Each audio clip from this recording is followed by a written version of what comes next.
most people think that investing in property in Singapore is just, buying a condo and then waiting for the price to go up, right? While there's some truth to that, right? The reality is that many buyers are making decisions that is quietly destroying their returns, right? So in this video, I'll show you how serious investors actually approach the market, right? So the smart way to invest in Singapore property in 2026, right? So firstly, you need to understand your objective, right? Before buying anything, you definitely need to decide what you're trying to achieve, right? Whether it's capital appreciation, right? Meaning this is for most people, right? You buy the property, you hold it, and then you wait for the price to go up, right? And then the next one is for rental income. This may sometimes combine with the first one, which is capital appreciation. That means you slowly increase while somebody is paying for your mortgage, okay? And then we have asset progression, right? Meaning somebody who is trying to achieve a certain milestone in a certain years, right? At the end of the goal, they're trying to, for example, buy a landed property, right? Or maybe stay in a 5-room condo, right? So it has to be slowly progressing, meaning maybe they start off with a 2-bedroom, right? And then after a few years, they upgrade to a 3-bedroom, right? And then maybe after another few years, they upgrade to a 4-bedroom, right? So, or it can be from HDB and then they upgrade to condo and then they upgrade to landed. So everybody's plan is different. Everybody's situation is different. And with this in mind, then you can slowly plan right ahead. Right. Lastly is wealth preservation, right? Especially with what's going on right now in the Middle East, you don't want your money to depreciate, right? You want to keep the value, and this you will need to find something which is proven to have value, and it will not have that kind of jerk in the asset, right? So if you look at something that fluctuate a lot, that's not a good way to have your wealth preserved, right? For example, in the crypto space, right? You see sometimes in a day it can go down 20, 30%. That's not where you want to park your money, right? So for people who are in the wealth preservation, they just want to make sure that everything, at least, the capital sticks to the value. Whether it go up or not doesn't matter, but at the very least, it is just there, right? So the objective, firstly, you need to have that in mind, right? And the location basically drives 70% of property performance, right? And out of this 8 characteristics, there's one that will stand out quite the most, but there's no way to kind of like put a value or put a number or put something to that. And that is when people want to buy a property when it's near their parents or near their friends, for example, right? Because you won't know where their parents stay, you won't know where their friends stay. They basically just like the idea and they want like that place and they want to stay there, right? And apart from that, right, most of the other things we can actually see it physically with numbers or with the structure basically over there, right? For example, MRT, reputable schools, future transformation, right? Amenities like your supermarket, right? Hawker center or wet market, coffee shop, right? And then floor plan, right? There are floor plans where sometimes they give you very odd shape, like triangle, circular, kind of shape, sharp angle. Some people like that, but most people don't, right? So the floor plan also plays a part over here, right? And then the connectivity, whether it's easy for you to access, highways, expressways, so that you can get to different parts of the island easily, right? Rentability, meaning you can rent the place out very easily to people who are looking for a place to rent, right? Usually with the amenities and the MRTs nearby, this becomes a lot easier. But of course, the numbers need to support this, right? And then the number of units, basically these will represents the transaction in that development, right? For example, if you have a property, a development that has got like, example, 500 units, you will see that there's a lot of transaction and that basically sets the benchmark of your property price, right? That just means people can accept that kind of pricing for that development, right? So if there's something that is too low, it is very hard to justify, right? So these 8 characteristics will basically just, drive the property performance, right? Pricing move because people want to live there, okay? Now, the next thing is basically your entry price, okay? This matters quite a lot because with the same property, but you enter at a pricing that is not to your advantage, then it is basically to your disadvantage, right?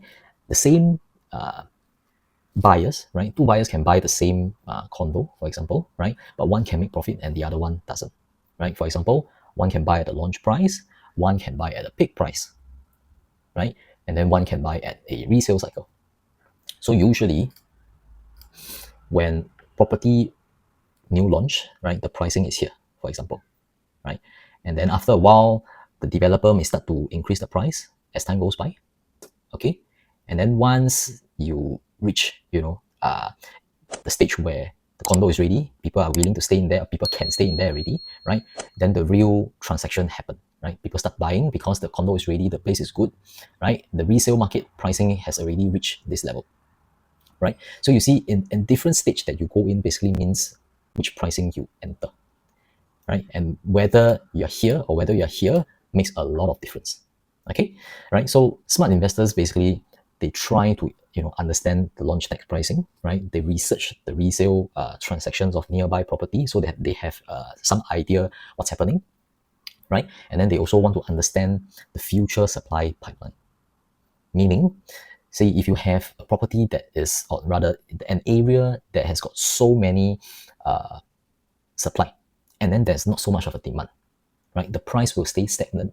And if somebody is willing to let go at a lower price, then somebody buy that property and that is transacted, meaning to say that that area somebody wants to let go, they will let go at a lower price.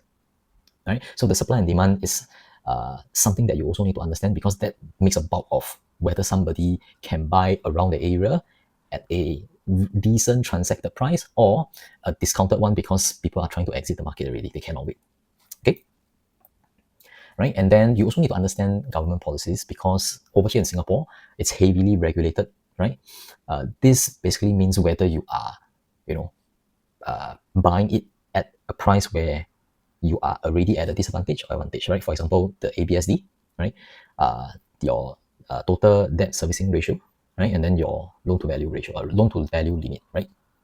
So all this you need to understand because this helps you understand how much you're getting in, right? The affordability on how much you can leverage and then your exit options, right? So if you think of property in terms of property cycle, right? I earlier mentioned, right? There's your launch phase, there's your construction period, there's your TOP demand, and then there's the resale market, right? So you need to think of it in terms of property cycle, right? This is in the development itself, right? If you zoom out and look at the entire Singapore, right? You need to look at the PPI, the property index, right?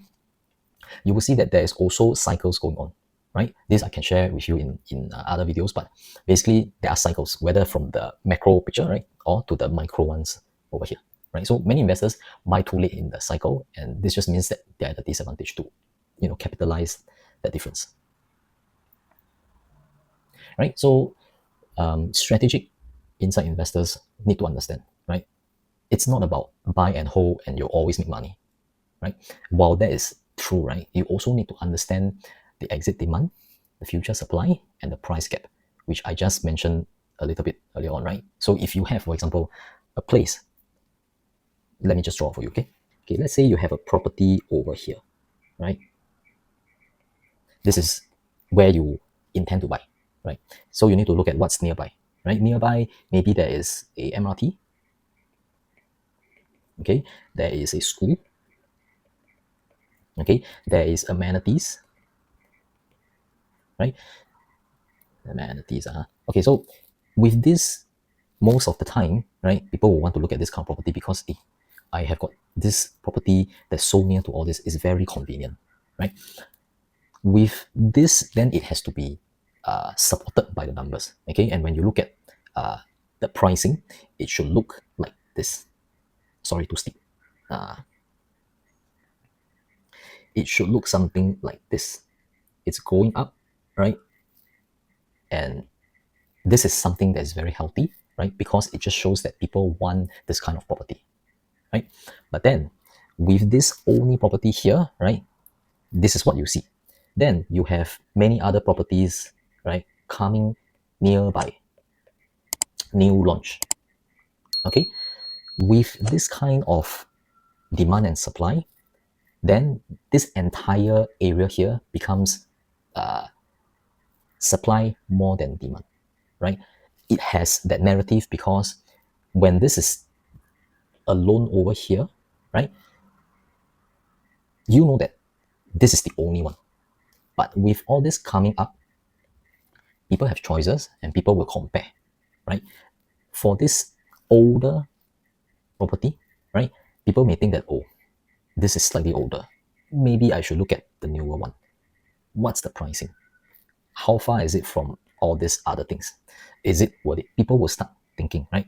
Although this is a good project as of now, but with supply coming in like that, right, it will jerk the market, especially for this property over here, right? This one. So there are many things that you need to take into consideration because exit supply demand, it's a game where numbers will tell, right? So this is just a very quick one to show you, right, what is involved, especially with the demand and supply coming into the picture, right?